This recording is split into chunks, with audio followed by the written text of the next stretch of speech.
Item ಯಾವುದೇ ಇರಲಿ try ಮಾಡಿ ಆಚಿ ಚಿಕನ್ ಮಸಾಲಾ. ಆಚಿ ಚಿಕನ್ ಮಸಾಲಾ.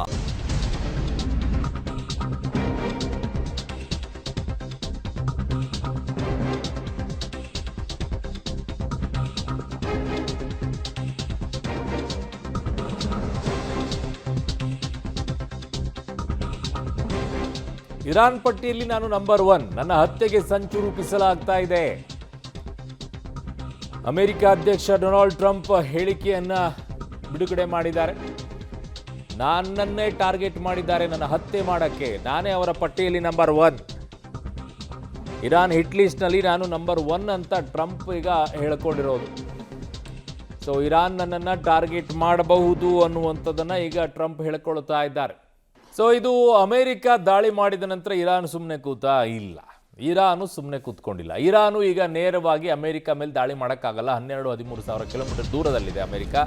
ಹಾಗಾಗಿ ಅವ್ರು ಏನು ಮಾಡ್ತಾ ಇದ್ದಾರೆ, ಇರಾನ್ ತನ್ನ ಸುತ್ತಮುತ್ತಲಿರುವಂಥ ದೇಶಗಳಲ್ಲಿ ಅಮೆರಿಕದ ನೆಲೆಗಳ ಮೇಲೆ ದಾಳಿಯನ್ನು ಮಾಡೋ ಕೆಲಸ, ರಹಸ್ಯ ಸೌಲಭ್ಯಗಳ ಮೇಲೆ ದಾಳಿಯನ್ನು ಮಾಡಿದೆ ಅಮೆರಿಕದ ರಹಸ್ಯ ಸೌಲಭ್ಯಗಳು. ಅದು ಇನ್ನು ಬಹರೇನ್ನಲ್ಲಿರುವಂಥ US ನೌಕಾಪಡೆಯ ಪ್ರಧಾನ ಕಚೇರಿಯನ್ನು ಕೂಡ ಟಾರ್ಗೆಟ್ ಮಾಡಿದೆ. ಕುವೈತ್ನಲ್ಲಿರುವಂಥ ಅಮೆರಿಕದ ಮಿಲಿಟರಿ ನೆಲೆ ಮೇಲೆ ದಾಳಿಯನ್ನು ಮಾಡಿದೆ. ಸೊ ಅಮೆರಿಕ ಸೇನಾ ನೆಲೆಗಳನ್ನು ಗುರಿಯಾಗಿಸ್ತಾ ಇದೆ ಇರಾನ್.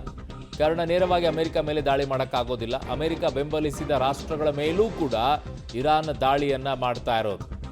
ಸೊ ಅಮೆರಿಕ ದಾಳಿಗೆ ಇರಾನ್ನಿಂದ ಪ್ರತಿ ದಾಳಿ ಈಗ ತೀವ್ರವಾಗ್ತಾ ಇದೆ. 3 ಗಲ್ಫ್ ರಾಷ್ಟ್ರಗಳ ಮೇಲೆ ವಿಪರೀತ ದಾಳಿಯನ್ನು ನಡೆಸಿದೆ ಇರಾನ್. ಅಮೆರಿಕದ ಯಾವೆಲ್ಲ ನೆಲೆಗಳಿದೆಯೋ ಅವೆಲ್ಲ ನೆಲೆಗಳನ್ನು ಒಡೆದುಹಾಕುವಂತ ಕೆಲಸ ಮಾಡ್ತಾ ಇದೆ.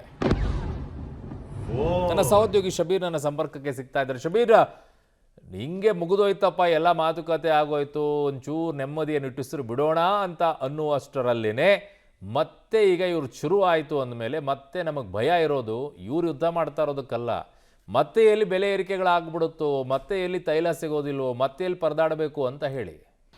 ಅರುಣ್, ಅಂಥದ್ದೇ ಮುನ್ಸೂಚನೆಗಳು ಮತ್ತೆ ಸಿಗ್ತಾ ಇರುವಂಥದ್ದು. ಮಧ್ಯಪ್ರಾಚ್ಯದಲ್ಲಿ ಈಗ ಮತ್ತೆ ಸಂಘರ್ಷ ಉಲ್ಬಣಗೊಳ್ಳುವಂಥ ಎಲ್ಲ ಸಾಧ್ಯತೆಗಳು ಕೂಡ ಕಂಡು ಬರ್ತಾ ಇದೆ.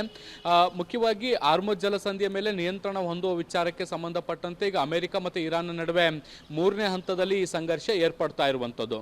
ಈಗಾಗಲೇ 90ಕ್ಕಿಂತ ಹೆಚ್ಚು ಸ್ಥಳಗಳನ್ನು ಗುರಿಯಾಗಿಸ್ಕೊಂಡು ಅಮೆರಿಕ ನಿರಂತರವಾಗಿ ದಾಳಿಯನ್ನು ನಡೆಸಿರುವಂಥದ್ದು. ಈ ದಾಳಿಯಲ್ಲಿ ಈಗಾಗಲೇ 14 ಮಂದಿ ಮೃತಪಟ್ಟಿರುವಂಥದ್ರ ಬಗ್ಗೆ ಕೂಡ ಈಗ ಮಾಹಿತಿಗಳು ಕೂಡ ಲಭ್ಯವಾಗ್ತಾ ಇರುವಂಥದ್ದು. ಮುಖ್ಯವಾಗಿ ಬಂದರು ಪ್ರದೇಶಗಳನ್ನ ಗುರಿಯಾಗಿಸ್ಕೊಂಡು ದಾಳಿಗಳು ನಡೀತಾ ಇದ್ದಾವೆ. ಇದ್ರ ಜೊತೆಗೆ ಪರಮಾಣು ಸೌಲಭ್ಯಗಳಿರುವಂಥ ನಗರಗಳನ್ನು ಕೂಡ ಗುರಿಯಾಗಿಸ್ಕೊಂಡು ಅಮೆರಿಕ ದಾಳಿಯನ್ನ ಮಾಡ್ತಾ ಇರುವಂಥದ್ದು. ಮತ್ತೆ ಈ ದಾಳಿಗೆ ಇಲ್ಲಿಗೆ ಮುಗಿಯಲ್ಲ ಅನ್ನುವಂಥ ನಿಟ್ಟಿನಲ್ಲೂ ಕೂಡ ಅಮೆರಿಕದ ಅಧ್ಯಕ್ಷ ಡೊನಾಲ್ಡ್ ಟ್ರಂಪ್ ಎಚ್ಚರಿಕೆಯನ್ನು ಕೊಟ್ಟಿದ್ದಾರೆ.